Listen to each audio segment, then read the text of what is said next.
Hey, so not long after recording my first video here, I'm recording a response to my first video here. I mean, honestly, I thought I was going to be mostly like rambling into the abyss and, would have gotten like 2 views, no comments, but no, I actually got a solid amount of engagement on my video that was offered as a defense of the big five lifts that Lyle McDonald was tearing down in his video. And They do provide some.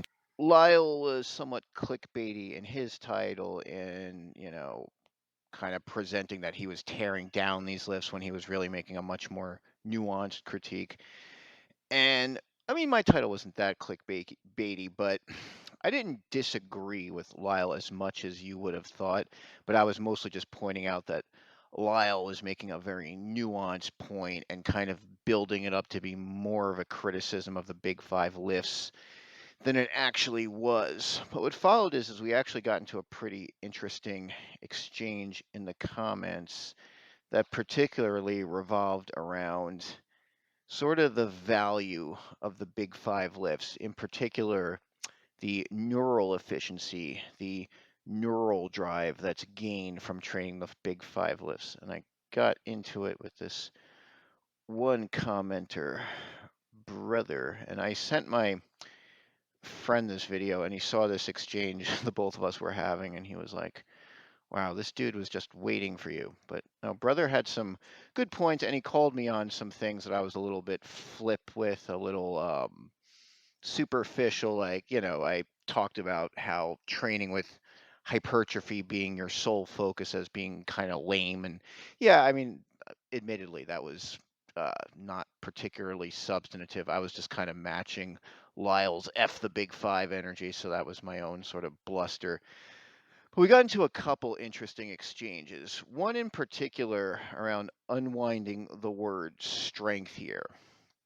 And, you know, defining that word as, it's almost like a cultural concept. Like, what do we mean with strength? Like, I was talking a lot about how training the big five lifts promotes strength, and that in turn is useful for hypertrophy. But yeah, what do we mean by strength? And brother was kind of focused on how, uh, if you train for hypertrophy, those muscles will get stronger, hence strength gains. And yeah, that's a fair explanation for it. And I'm not trying to say that hypertrophy focused training doesn't promote any strength. I wound up pivoting more to a concept of functional strength, right? Well, then the thing is we have to define functional strength ultimately. And yeah, what I leaned on for that definition, like when I talk about functional strength, is the ability to generate force, but the ability to generate force and power, however you want to measure it, like PSIs or I don't know, something related, like some kind of electromagnetic thing showing the amount of motor neurons summoned, however you want to do it. But the idea is the ability for the body to exert force to handle loads outside of the specific training context. And I'm looking for the part where I got into that. Yeah, I think I have it here. Right. I'm not sure I want to provide an all-encompassing definition of functional strength, but an essential element would be the ability to generate force that can be used outside a gym training context. So the example I use is that, let's say I need to move a refrigerator, right? I need to carry a refrigerator. Maybe I'm moving, maybe I just bought one. I got to take it through the door. If I did most of my training on machines or involving isolation exercises, my brain would not have had the practice and the training of coordinating movements across muscle groups. And I don't think brother even disputes with me um, that compound lifts do improve that, right? For the body's ability to coordinate motor neurons across different muscle groups. I mean, his argument focuses on how isolation exercises are superior at local recruitment. And I actually don't really dispute that. But when we talk about functional strength, and well, this is kind of like a sidebar anyway, because ultimately this discussion is about hypertrophy, but it does ultimately tie in. So with functional strength, right, doing the compound lifts because they practice that cross muscular coordination, they involve recruiting more motor neurons across the body.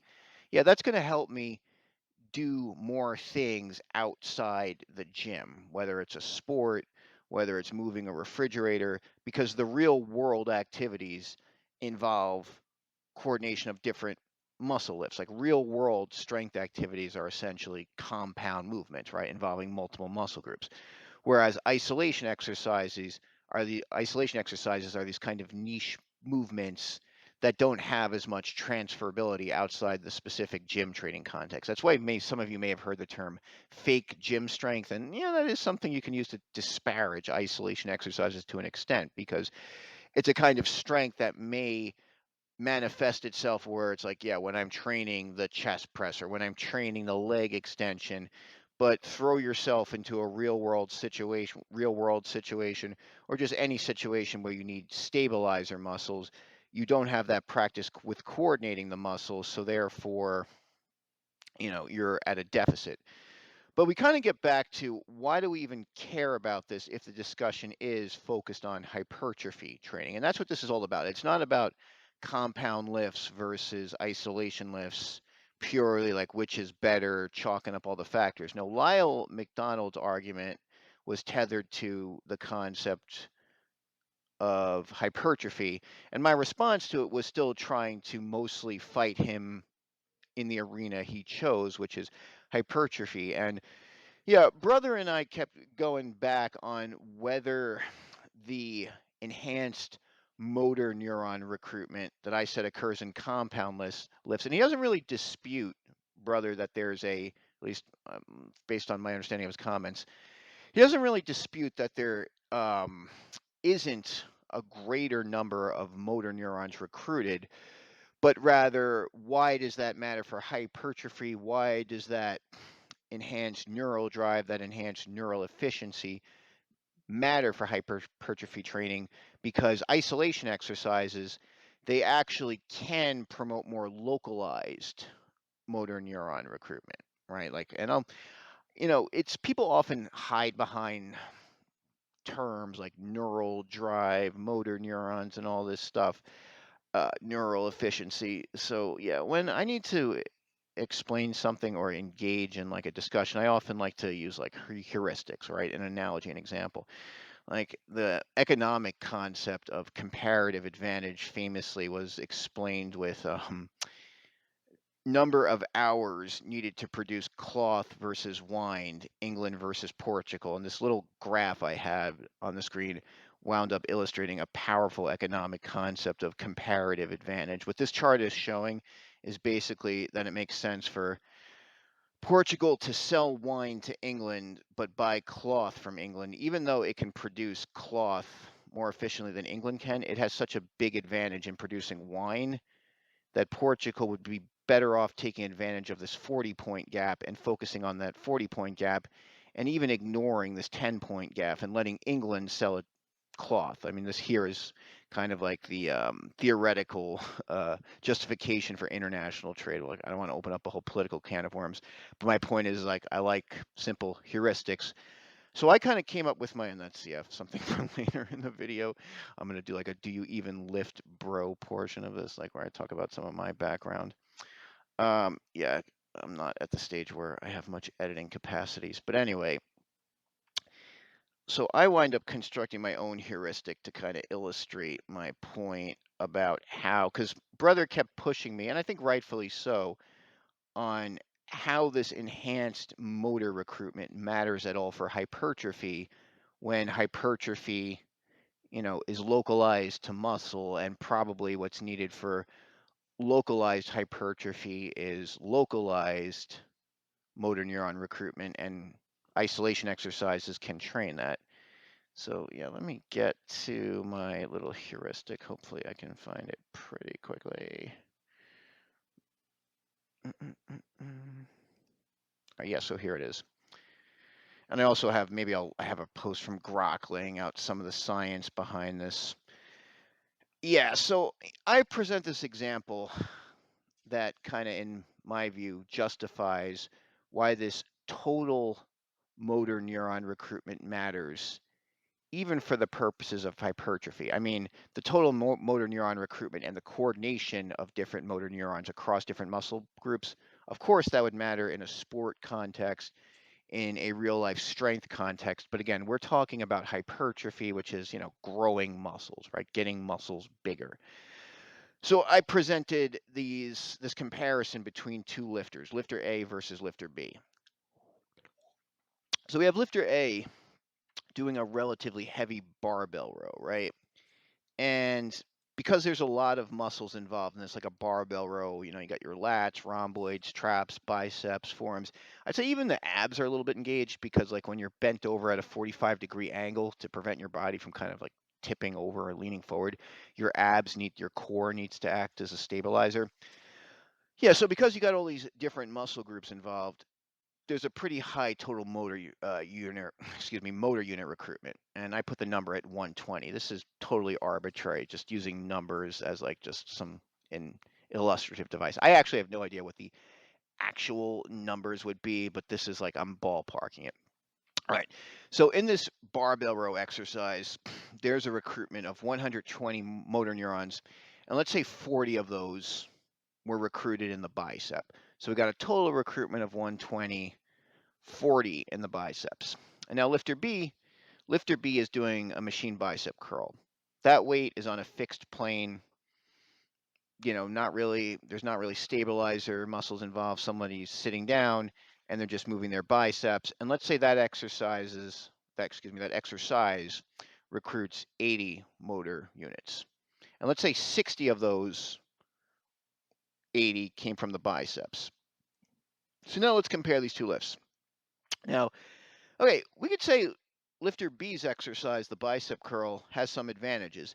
And I'm not denying that there are advantages. I mean, the idea is that, okay, even though lifter B's machine curl recruited less motor units, fewer motor units, 80 versus 120, okay, fine, fair enough.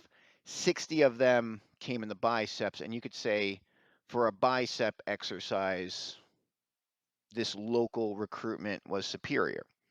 However, and this is where I begin to defend the utility of the compound movements as it relates to neural drive and how neural drive relates to ultimately benefiting hypertrophy, there is a value in maxing out that total number of units to hitting that 120.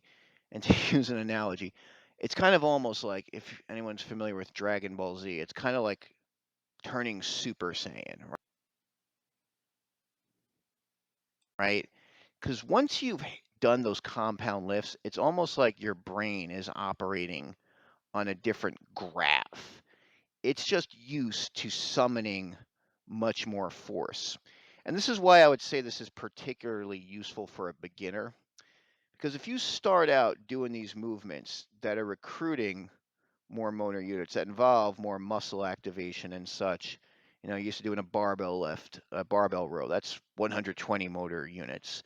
You're doing a squat, that's 150, a deadlift, that's 180, overhead press, that's 140.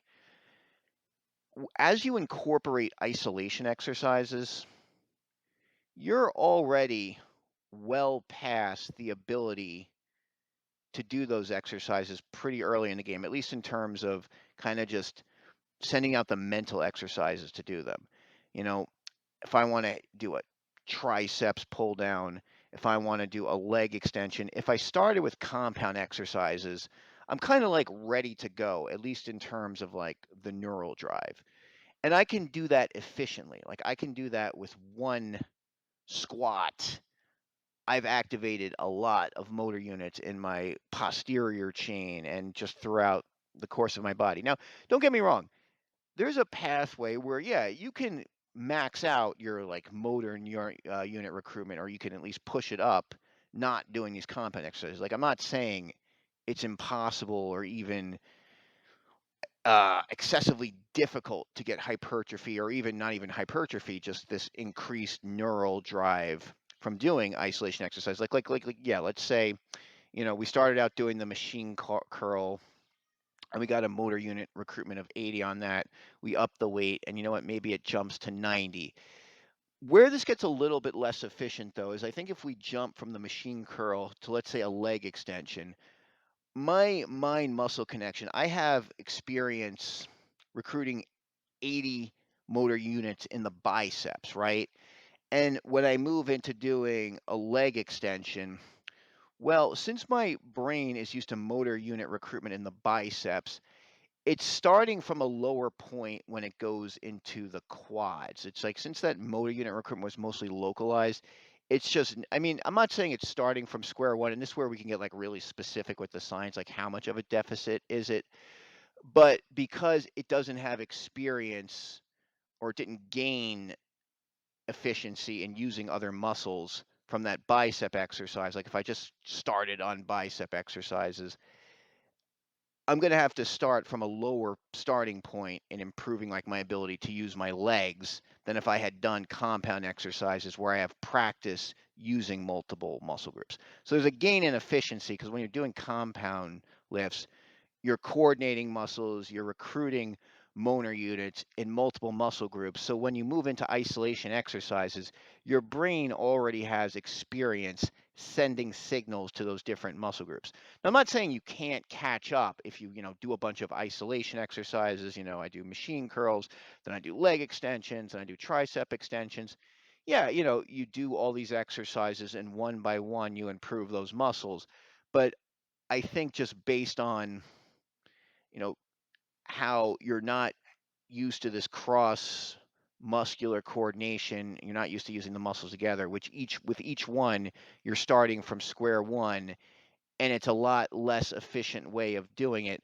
But there's another factor here too that I didn't really get into yet. And I'm going to go to, I had Grok generate a little summary on the advantages that compound lifts present in terms of like neural drive, muscle activation, and motor recruitment. Yeah, and the Grok summary does point out how the compound lifts do involve higher muscle activation, higher motor unit recruitment. But what Brother would say, and people who would defend isolation exercises for hypertrophy, is that, yeah, but this is still, we're talking about in terms of, generating maximal force and all that kind of stuff. This is not hypertrophy focus. But one particular area where I would say it's hypertrophy focused is that in compound lifts, there is a superior recruitment of high threshold motor units. And this refers to the size principle. So what are we talking about with the size principle? Well, this gets into like short twitch and long twitch muscle fibers and why training heavy has kind of like an efficiency benefit. And I don't want to conflate training heavy with compound lifts because you can get high threshold motor unit recruitment with isolation exercises, and you can even still get it with lower weight exercises. But I talked a little bit about this in my first video. So yeah, muscle fibers, I think there's actually three types of fiber, but basically it comes down to you've got your fast twitch fibers and your slower twitch fibers, and there could be even be like I think one in the middle, but we don't need that for the purpose of this discussion. We'll just keep it to fast twitch versus slow twitch. Slow twitch are recruited more for endurance type activities, right? Like running a marathon, but not even like that long lasting of an event. Like long twitch or slow twitch fibers, or no long twitch. I think it's the same idea. Fast, short, uh, long, slow twitch fibers. The slow twitch fibers typically, or the long twitch ones, are recruited first. Those are the ones when you're working under lower mechanical thresholds, like lower weight, right? Like let's say I do a set of 30 and it's kind of relatively light relative to my 1 rep max. Like let's say it's like 40% of my 1 rep max. For most of that set, I'm going to be using those slow twitch long fibers, right? Not until it gets hard am I starting to recruit those fast twitch, shorter muscle fibers. And those are the ones that are often most, I mean, this is where it could get kind of interesting because not everyone's proportion of fast twitch to slow twitch or short to long fibers is the same. Some people are more short twitch, fast twitch dominant. Some people are more long slash slow. And I may be slightly conflating the long slow, but the overall concept is valid here. So some people might actually respond to like yeah, longer, higher rep ranges, some to lower rep ranges. But even still, to get like meaningful growth or in hypertrophy in a bodybuilding context, you do need to recruit whatever fast twitch fibers you have, right? And I mentioned this in the last video. Like if you're doing a set of like 5 to 8 reps at like 75% of your 1 rep max, because that load is pretty intense, like right from the get-go, you're going to be recruiting a lot of those fast twitch fibers and you're going to get a lot of strength stimulus. So how this relates to this compound versus isolation exercises is that the compounds, because the body is being put, often compound exercises, for instance, involve heavier loads than isolation exercises just by their kind of their nature. Like there aren't that many isolation exercises that are going to involve massive weight because, our muscles in isolation are a lot weaker, right? We, generate more force when we coordinate different muscle groups. Um, so if I'm doing a squat, like, maybe I'll do like a 400 pound squat as a heavy squat, whereas a barbell curl, I actually can curl pretty heavy, but you're not going to see that many people curling more on a regular basis than one plate max, like 135, maybe a little bit more. I mean, like, yeah, you can see like some elite bodybuilders, elite powerlifters, maybe curling as much as 225 pounds. But the point is, the isolation loads are always going to be lower than the compound loads. So the compound loads, because they often involve heavier weights and just this act of coordinating multiple muscle groups, the body sort of freaks out and is quicker to recruit these fast twitch fibers, which are essential to hypertrophy. Because those are if it's a lower weight, those are the last fibers to be recruited. And if the weight is never challenging enough, the body never recruits them. So those are like kind of like you have this concept of low hanging fruits. Those fast twitch fibers are not low hanging fruits. Those are the hard to reach fruits that only are reachable when there's like a serious stimulus, right? So the compound lifts are superior with recruiting them. Now, that's not to say, again, that they can't be recruited with isolation exercises, but it's got to be closer to 1 rep maximum. It's going to be later in the set, and it's just, more work to get them than it is from the compound lifts. And, it's not going to be as straight a path to recruiting those units than if you were doing compound lifts. And this kind of backs up my overall point, I think. It's not that you can't get hypertrophy and not even that you can't gain some strength, some sense of increased strength with isolation exercises, but rather that, for hypertrophy based programs, the big five, I would say, still have a very important role because of compounds lift's ability to engage these fast twitch fibers, because of compound lift's ability to, max out our overall motor recruitment abilities quicker than if we were just sticking solely to isolation exercises. So yeah, I guess that's my overall point on, where the role, I mean, how the role of neural drive and increasing neural efficiency, transfers over to hypertrophy training and why the big five are important. And kind of as like a supplement to that, what I would say is that, and I mentioned this in one of my comments, bodybuilding and strength training, it's part art, part science, right? There are, scientific studies on or just scientific knowledge, basic facts on how the body's biomechanics work and whatnot, like how muscular recruitment works. But when they do these studies, comparing different groups of lifters and how they trained and everything, a lot of the studies are of pretty low quality. Because, like, for instance, a lot of these studies, and plenty of other fitness people have made this point, but a lot of the studies are done on untrained lifters. I mean, why are they done on untrained lifters? Because if someone's a serious lifter, they're not just, not too keen on upending their training, um, as part of some experiment. Like I was watching, I forget who it was. It was actually a reasonably, and let me see if maybe another video. But this person was a pretty well-known account, fitness influencer.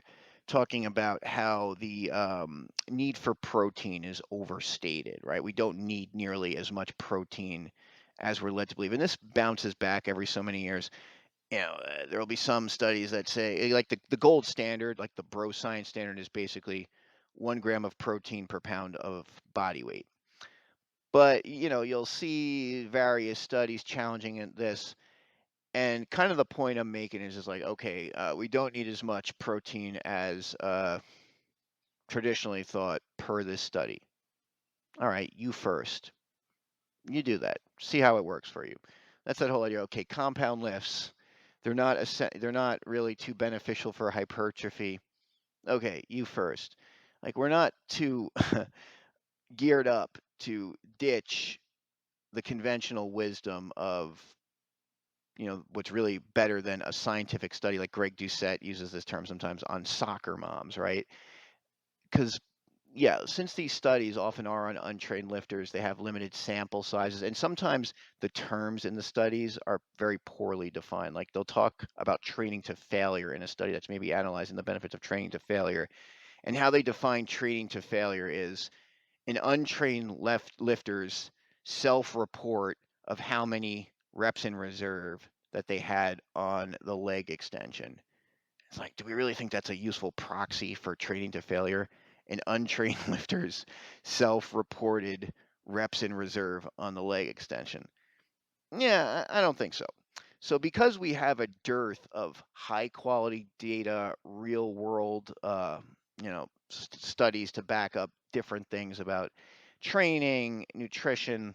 I mean, look, we could certainly take the info into consideration, but we got to be careful about abandoning stuff that works as per the collective experience of the practitioners. And yeah, I would very much consider the big five as part of that collective wisdom. Because going back to Reg Park's 5x5 and in more contemporary terms, Mark Ripeto's starting strength, that's been a staple, right? And where I land on this is that, yeah, these compound lifts, maybe they're not essential. It's possible to have progress without them, but why fix what isn't broken? And yeah, that's my overall point. So I guess I'll pivot to a little bit about me because anytime anyone talks about anything fitness related, kind of the ultimate like bodybuilding shots fired statement or fitness like attack line is, do you even lift, bro? So yeah, how did I get to a place where I'm now talking about people on YouTube's fitness commentary? Well, the funny thing is, well, there's two funny things really. Well, maybe there's multiple funny things, but when I'm talking about the big five lifts and defending them, my workout is literally based on the big five lifts. Like I have one day where it's based on I start with the bench press, another day where I start with the squat, another day where I start with the barbell row. So this is very much in my wheelhouse, right? Because I literally base my entire workouts on the big five lifts. Yet at the same time, I know it sounds weird that I say I base my workouts on the big five lift, and I'm now going to say I'm less dependent on them than I've ever been because I actually am at this moment doing more hypertrophy related exercises because I am maybe interested in actually trying to do a bodybuilding show at some point. Like, I'm would probably be about 3, 4 months out to being at the body fat I need to do a bodybuilding show, but I don't know. We'll see how it goes. Kind of my motivation behind this is I'm getting older and maybe I want to do that once before I die.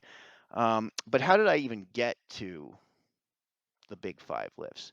Well, when I was in high school, I was very much interested in weightlifting and training, but like a lot of high schoolers, I had no clue whatsoever what I was doing. Like my early ideas of fitness a lot came from a lot of like boxing training, MMA training, and even like as dumb as stuff as like John Claude Van Damme, Stallone training montages where it was like, getting in shape meant running yourself down, doing a lot of intense cardio, doing a lot of like really hard stuff. And the mindset there is that what diamonds are made under pressure, right? And there's some truth to that, but in terms of actually Muscle building, no. There's a lot, there's a specific formula. It's like baking a cake. There's a recipe for muscle building, which is not just trash your body repeatedly and, survive or die, or like survival of the fittest. No, that's that's not how it works. And, there were some hardcore bodybuilders that train that way, but what was driving their gains was a combination of insane genetics and gear, which neither of which I had. So, a lot of my training was doomed to failure based on that. I mean, I actually did develop pretty good cardiovascular fitness, and I wound up competing in running a little bit. And honestly, if I were going with what I'm most genetically predisposed to, I probably should maybe just be, yeah, I don't know, like doing some leg presses, strengthening my legs, because I'm very much posterior chain dominant. Very good runner. And yeah, so like when I was in my, I guess like early 20s, I was probably about like 6'1", 160 pounds. And I kind of got tired of running because I wanted to, because, I'm somebody who liked strength, right? I liked professional wrestling. I liked superheroes, and like I wanted to be big and strong. And yeah, I started to focus a little bit more on weightlifting, and I discovered things like the bro split. And I never completely wanted to give up cardio because I just felt like, I wanted to be fit, and I liked the energy and just the endurance that cardio provided me. So I tried to do both at once, which is a terrible idea. You cannot be an above average or very good runner while bulking, while building, size and strength. It just isn't going to happen. So I would do these bro split workouts, like 5-day split where you'd have like maybe a back and biceps day, a shoulders and chest day, a leg day, and such. And while doing cardio, like hard cardio too, a combination of like, maybe like 5-10 mile runs with some hit cardio on other days. I made some progress, but it was very modest. Like maybe in like a year and a half, I went from like I don't know, like 160 pounds to around 180 pounds, and it was mostly lean gains because I still look pretty lean, pretty vascular. But I did not get the results I wanted, and my lifts were not progressing the way I wanted. Like my squat was maybe like 200 mid 200s on a Smith machine. My bench barely 200 pounds. And I was, and then this shows like what a novice I was. I was working out at Planet Fitness. There weren't even free weights. So the funny thing is like part of the reason I think while I so vigorously defend the big five lifts is I'm someone who started doing a bodybuilding split where there literally were no free weights. And I realize sometimes we kind of over extrapolate from our own experiences. And I'm conscious that I may be doing that to an extent, but I find that my experience is quite common where it's like, yeah, I did a bunch of dumb stuff until I discovered strong lifts or something like it. And that's kind of like the too long didn't read version of what I'm saying. But yeah, like doing Smith machine stuff, yeah, pretty much squat was mid 200s Smith machine, bench maybe a little bit under 200 Smith machine. I could do like a stiff-legged deadlift at around a 300 pounds on Smith machine. And yeah, I sort of lost motivation with this because I wasn't making good progress. And in the back of my mind is like, yeah, I guess I'm just not really cut out for this. So I was mostly doing running again for a while. And then, kind of went through some stuff in life where it was like, you know what, I really just want to see what would happen if I tried something different, right? Let's just totally shake it up. Basically threw out cardio altogether. And I discovered it started out with some things related to like Mike Menser, high intensity training. But then, yeah, I discovered strong lifts and starting strength and was like, yeah, I'm going to do this. And it was very hard for me to do because it's so counterintuitive. I would do like these, 90-minute, 2-hour workouts, like 4 different chest exercises, like these bodybuilding magazine um, marathon workouts. And like when you're doing fitness and you come from this background of watching like these grueling training regimens where the idea is like no pain, no gain, you have to push yourself, harder than last time, all that stuff. It's just very hard to convince yourself that you could get better results by doing less. And but once I got over that and actually did it, the results were jarring. Like in a year of doing a classic kind of 5 by 5, heavy lifts, compound exercises training regimen. I went from about like 160 pounds to like 225 pounds. And, like my bench press, which honestly to this day still isn't that good, but, like probably at that time because I had detrained, like I hadn't benched in a while. Like when I came into that, I was probably bench pressing, lucky if I could get one plate. Um, in a year and a half, I was like probably in the mid 200s, 250, 260. I could get a 405-pound deadlift after a year and a half, and my squat was probably like a little over 3 plates, and that's in a year and a half training. So yeah, that's why I come out so strongly in defense of this stuff. And just to back up some of the stuff I'm saying, and I don't know, I guess to establish some of my own bona fides. So my own personal PR for deadlift, I hit like 5, 6 years ago. Now this is just before the pandemic. I got 505. I think this is, I might have gotten a little bit more on this, but this is 505-pound deadlift.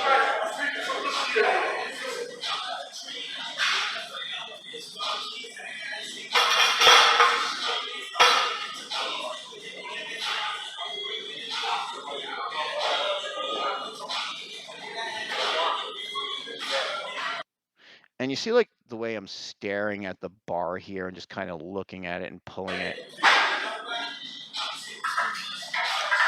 I have, because this relates to my discussion of neural drive. At this point here, I'm really just trying to get my brain to send out the command to lift this damn thing off the floor.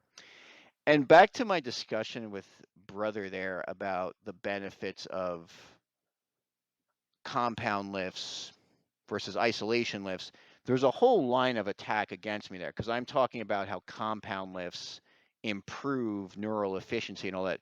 But on the other hand, that's also a detriment of them because doing stuff like I'm doing here, doing compound lifts all the time, anyone who's really seriously involved in like fitness weight training, they know about central nervous system overload. It does take a toll. And really, the worst argument for compound lifts and the strongest argument against compound lifts is just that. Is the juice worth the squeeze? Is the neural efficiency gained from these big compound movements worth their draining effect on the body? And where I come down on this, I would say yes for novices when they're first learning, because I feel like you first need to, back to my DBZ level, DBZ analogy, you first need to hit Super Saiyan mode, but then from there, there's diminishing returns. Like if you're a bodybuilder prepping for a contest, no, you should not be doing a lot of compound lifts because you're dieting, you're at certain points dehydrated. This is more than you can handle. In that case, yeah, stick to your, and also because bodybuilding, you're focused on things like muscle separation and whatnot. So yeah, you should be more isolation dependent at that point. So I'm not someone who's always going to say like, all you need is the big five, bro. There are definite contexts where isolation exercises, are superior to compound lifts. But I would say for novices and for intermediates, you first need that baseline strength, that baseline neural drive. But there's diminishing returns. So yeah, like what I'm doing here is I'm just like, yeah, trying to summon the mental command to lift this thing off the ground.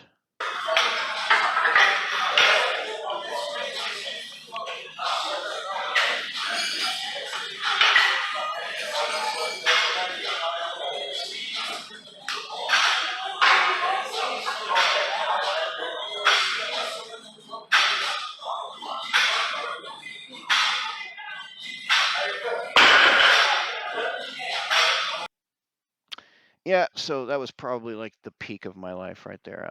Listen, by no means is like a 505-pound deadlift elite, but for somebody who's mostly a runner, probably doesn't have the greatest genetics, just hobbyist, it's pretty damn good. Like Lyle mentioned in his video, haven't seen too many 500-pound deadlifts in the wild. Well, there's one right there. And right here, I'm not particularly lean because I was very strength powerlifting focused. I'm probably low 20% body fat because I'm like one of those people who was on a perpetual bulk for many years. But I know a little something about like cutting too. During the pandemic, I had a home gym and was very preoccupied with just like getting as ripped as possible. And I think I got down to a pretty good um, body fat percentage. Like this is probably the leanest I've been in recent years. I might have been like, I don't know, 10, 11, maybe even 9% here. I'm not super great with estimating body fat percentages, but I had very visible ads. I had like striations all the place. I feel like I look quite small here. I actually wasn't that light weight wise though, because I don't know. I think I have like thick bones or whatever. I'm still 190 pounds, and you see like some bodybuilders who are 190 pounds, they look huge, but I'm also kind of tall. I'm 6'1", so 190 pounds on a 6'1" body with long limbs isn't going to necessarily look that big. And I also carry a lot of weight in my legs. So yeah, that's a little bit about me because I feel like if you're going to make fitness, like, there's a certain level where there's appeals to authority. It's where it can't be like, okay, yes, Ronnie Coleman was arguably the greatest Mr. Olympia ever. You can argue Dorian Yates, so we have to listen to all their training advice. No, but if you're going to talk about fitness, you should have some proof of concept, and I feel like I have enough proof of concept to at least offer opinions on a reasonably credible basis. So yeah, this was cool. I'll probably, as I actually have enjoyed doing this, I might do some videos on my own like split because I mentioned I base my whole workout around the big five lifts. Maybe I'll do, a video on each of my 5 workouts, and at some point, maybe I even might learn how to edit these better. But I think that's good for now. If anyone wants to keep fighting me in the comments, by all means, go for it. Because, yeah, the level of engagement on the first video was way better than I thought I'd get. So thank you all for that. And via con Dios, amigos, I am out.